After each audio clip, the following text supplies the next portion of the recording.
ntago ugezura n'ibicaniye cyane nakubwira ati ibyo ntago bitwikaga. Ibintu bica intege umuntu ni byinshi, kereka wenda utari munsi y'ijuru.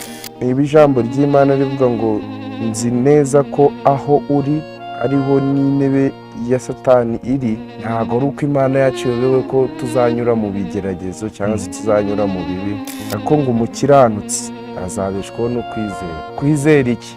Kwizera ko mu makuba yose urimo Imana ikuri ruhande. Abantu bagomba kuguca intege nyine.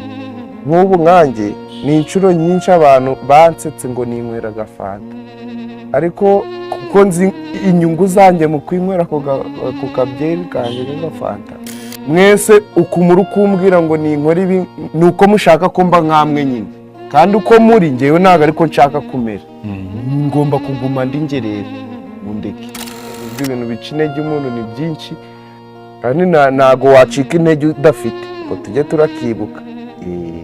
Hagwa uwahagaze wewe ukamenya ko kantu uravuga ati ibi bishaka kunjyana muri uyu murongo, ariko njyewe nduye ugashika mugakomeza kigendera.